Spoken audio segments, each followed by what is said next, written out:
Hey, Isaac, it is so great to be speaking with you again. You are one of the quality people that I've really met here on LinkedIn, and so excited to have a conversation with you about something which I think is top of mind for so many people, which is how do we disaster proof our lives? I mean, the bottom line is COVID-19, no matter what industry you're in, has affected you, me, all of us in serious ways. Some of us are doing just fine. Some of us are really excelling. And I know that that is true for some of your clients, and we've had this conversation before. So I want to jump right in because we've got a lot to accomplish in just a little bit of time. Before we get into our conversation in a meaningful sense, a little bit of backstory from your end. How has COVID-19 changed your life? That's a pretty loaded question. And the truth is there's the other day I was journaling before I went to sleep, and what came to mind was that there's three eras in how we refer to time, but there's three eras in how we refer to what's going on right now too, and how we refer to this time. There's BC, DC, and AC, right? So BC is not before the current era. It's actually before Corona. Okay. Then there's DC, which is during Corona, and then there's going to be AC after Corona. And it's changed my life because I've realized that many people we're going to all be in the AC, and many people are still going to be in the BC. It's going to be post-Corona, and people are still going to be stuck with where their businesses were in the ice age of pre-Corona. And it's changed my life in seeing that people have so many different responses to any situation that goes on. And I remember this in 9/11, this happened. I remember in 2008, I had two businesses at the time, and it's changed my life to see that I'm way further ahead than I thought I was. And that because there's three different eras of what's going on time-wise, many people are not sure what to do because they don't even know what era they're in or how to get to that next era. They don't know how to transition from one to the next. And being able to see that I realized what was going on from the outset. I had a gift. Straight from above, just to be able to see that and pivot in the right way at the right time has been massively beautiful, because it was an opportunity for me to deliver my own services to myself. And I love that. So let's stay there for a minute, because that's very interesting. And I do like the demarcation, if you will, between eras. We'll hopefully circle back in more detail shortly. But I just, as you kind of put on your futuristic hat and imagine life in the post-Corona stage or after Corona stage, how do you see fundamentally? You could take this from a personal level, a business level, maybe a sprinkling of both. How do you see life changing for people in the after Corona era? Okay, so that's a great question. Well, first off, just a few thoughts from the previous question that will play into this one.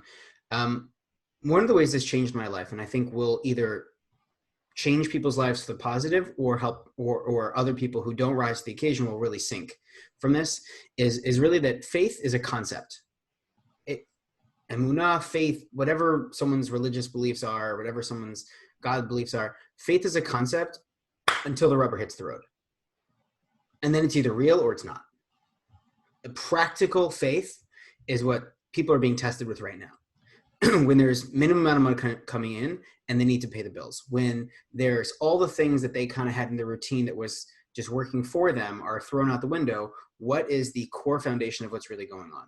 You mean faith in oneself, faith in God? Clarify, please. All of the above. I was talking specifically in God because he runs all the things that we can't control. But faith in ourselves is a realization.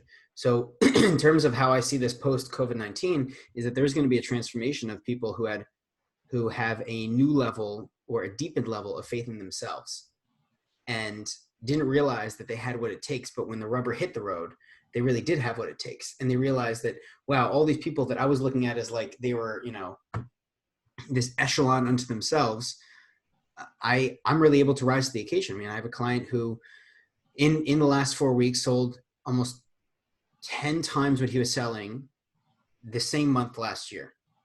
10x his revenue compared. And that because his product is in higher demand or something else? Well, his product isn't necessarily seemed like in higher demand. I'll tell you what it was. He sells hair accessories. Okay. Hair accessories were in demand before, but he was able to pivot and realize everyone's cutting their hair at home. Is that what it is? People might be cutting their hair at home. They might not be going to stylists, but that doesn't equal a 10x, right? What equaled a 10x was changing the language to speak to people where they're at right now.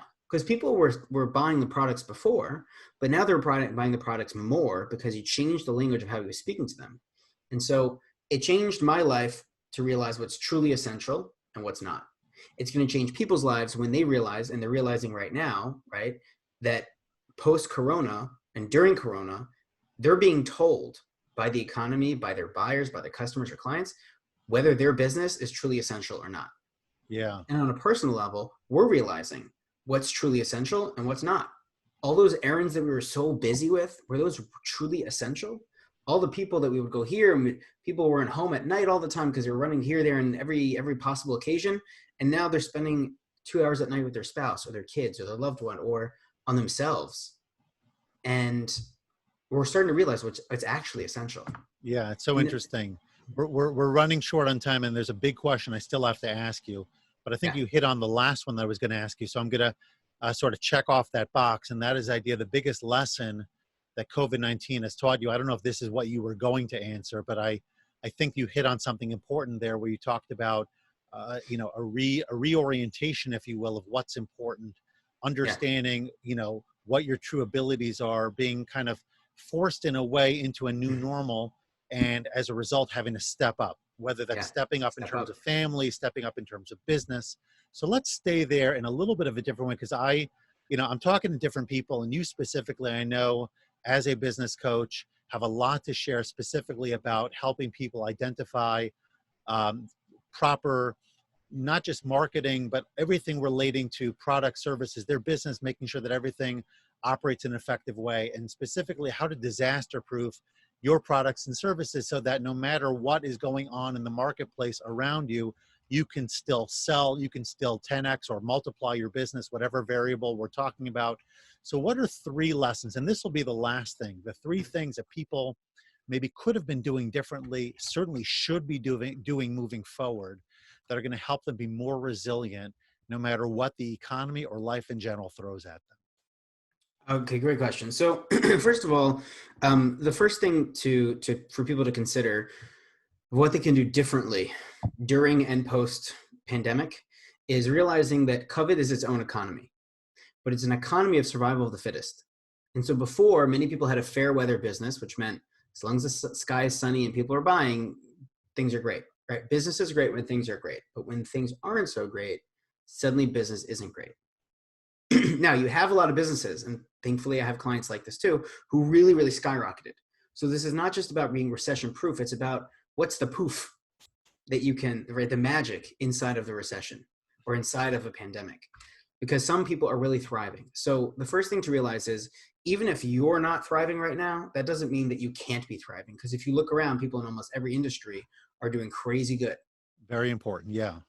So that's number one, is to realize that it's not just you, and move from that victim to victor and realize I can do this, right? I got this. That goes back to that faith piece that we spoke about earlier. But that's one. Two is you got to change the language. The biggest thing that changed when COVID, recession, when there's less money or more fear about buying that comes in, is realizing that you need to change the conversation, because the conversation has changed. The Yep. buyer's mind, the decisions of the buyer has changed. I just got today, someone signed up for paid in full, 5-figure package. And, as I opened up the check this morning, or the check came in the mail, like I see it. People are ready to invest when there's value, and you need to change the language so that you become essential. When you speak, when you talk to the buyer using the words that are already in their head as you describe their problem, then they also credit you as having the solution to their problem. We got 30 seconds. One last one that you can share with us. I would say ask yourself, what parts of my business, my life, my team are not essential, and what parts are essential, and what parts need to become essential. Because if you are struggling right now, then you are not, there's parts of your business that people clearly see are not essential. And if you're thriving right now, what parts of your business and why do people see and feel that you are essential, what you're delivering to them is essential, whether it's product or service? There has to be a new level in post-corona of what's essential and what's not.